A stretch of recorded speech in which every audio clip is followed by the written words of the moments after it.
Bonjour chers camarades boursicotteurs, j'espère que vous allez bien. Ce matin, les données de décembre 2021 de l'inflation américaine ont été publiées et le portrait est plutôt morose. Pour l'année 2021, l'inflation a atteint 7 %, soit un niveau inégalé en 39 ans. Malgré cela, les marchés ont bien réagi. Pourquoi et est-ce qu'un rebond est à prévoir?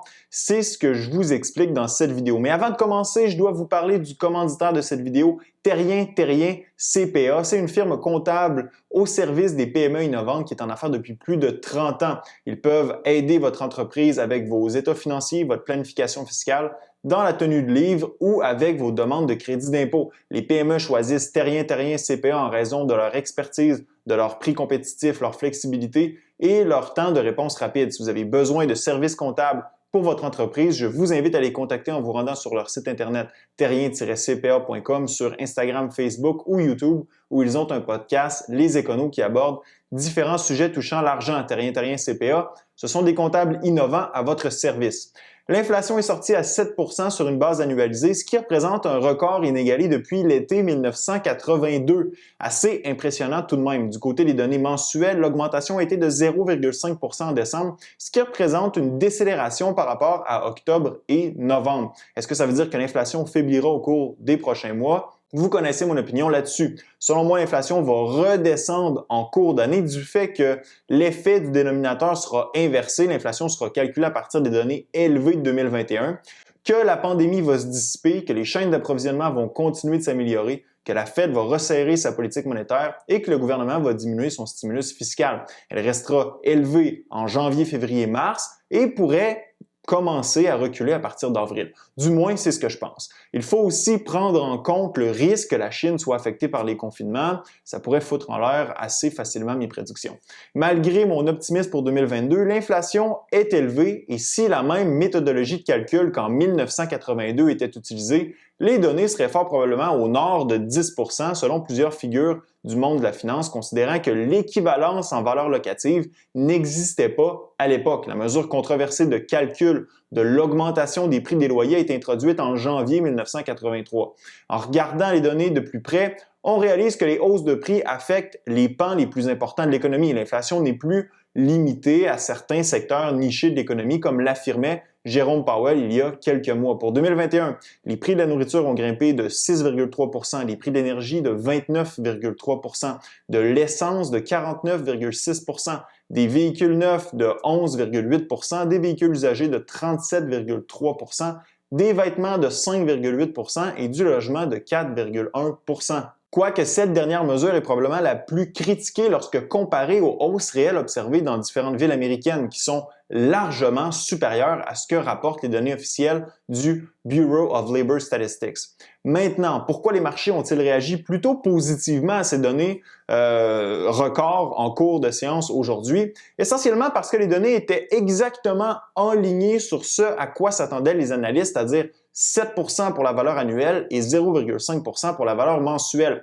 Le scénario aurait été tout autre si l'inflation avait été de 7,3, 7,4 ou 7,5 %. Les marchés seraient entrés en mode panique. Ceux-ci auraient été effrayés à l'idée que la Fed réagisse encore plus promptement au problème de l'inflation par des hausses de taux plus rapides et une réduction du bilan plus agressive. À l'inverse, si l'inflation avait été sous les attentes, soit 6,8, 6,7 ou 6,6 %, les marchés auraient rebondi fortement dans la perspective que la Fed ne soit pas aussi agressive qu'elle prévoit l'être présentement dans le resserrement de sa politique monétaire.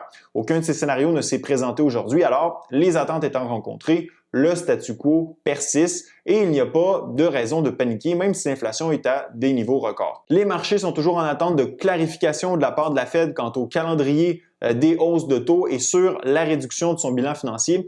Mais cette information devrait nous être partagée lors du prochain FOMC meeting les 25 et 26 janvier prochains. Ce sera, à mon avis, le prochain événement d'importance pour les marchés qui dictera la direction future des cours boursiers. Plus la Fed sera agressive, plus les marchés réagiront à la baisse. D'ici là, on va rester dans la brume selon moi. Le rebond ou la chute se fera en réaction au discours de Powell. On sait que la Fed veut maintenant s'attaquer à l'inflation après avoir priorisé son mandat d'emploi durant les derniers mois. L'emploi est actuellement en bonne posture. Le chômage est redescendu à 3,9 % et la participation au marché du travail continue de grimper même si elle est loin d'avoir atteint les niveaux pré-pandémiques. Hier, en audition devant le Sénat en vue du renouvellement de son mandat de Fed Chair, Powell a été clair qu'il n'avait pas l'intention de perdre le contrôle de l'inflation. Son objectif est de ramener l'inflation à la cible moyenne de 2 % de la Réserve fédérale et qu'il avait l'intention d'utiliser tous les outils à sa disposition pour le faire. C'est le temps que la Fed se réveille parce que du côté des anticipations pour les 12 prochains mois, celles-ci sont à 6 %. C'est une valeur élevée qui signale un possible désancrage des anticipations des consommateurs par rapport à l'inflation et à la cible de 2 % de la Fed. Powell a répété que le bilan de la Fed est plus élevé qu'il ne devrait l'être et que celui-ci sera réduit plus tôt et plus rapidement que ce qui avait été fait en 2018. C'est les détails entourant le Quantitative Tightening ou QT qui pourrait faire réagir les marchés lorsque les plans de la Fed seront annoncés fin janvier, on l'espère. Malgré le resserrement de la politique monétaire, Powell a répété que le marché de l'emploi n'est toujours pas là où il était avant la pandémie et que pour cette raison, une longue expansion économique sera nécessaire et que celle-ci repose inévitablement sur de bas taux d'intérêt à long terme. Ça vient corroborer ma pensée selon laquelle la Fed ne pourra pas remonter les taux d'intérêt très haut avant de nuire à la reprise économique. Donc, elle jappe plus qu'elle ne peut mordre finalement. Il y a toujours la peur que l'inflation s'emballe et que la Fed doit faire un Paul Volcker, mais on n'est pas encore là. Par contre, il est vrai que la dernière fois que l'inflation était à 7 %, les taux d'intérêt étaient à 15 %. C'est ce que ça a pris pour que l'inflation revienne à des niveaux raisonnables. Si ma prédiction s'avère erronée et que l'inflation ne ralentit pas en seconde moitié d'année, ce scénario deviendra de plus en plus plausible. Pour l'instant, les probabilités que ça arrive sont plutôt faibles selon moi. Enfin, pour ce qui est de la bourse, je suis toujours sur les lignes de côté. J'ai l'intuition que nous n'avons toujours pas atteint le paroxysme de l'incertitude et de la peur. J'attends que les aubaines soient plus intéressantes. Je ne suis pas pressé. Laissez-moi savoir dans la zone commentaire quelle direction prendra l'inflation au cours des prochains mois selon vous. Est-ce que ça va continuer de monter ou est-ce que ça va redescendre? Ce fut un plaisir d'être avec vous. À la prochaine.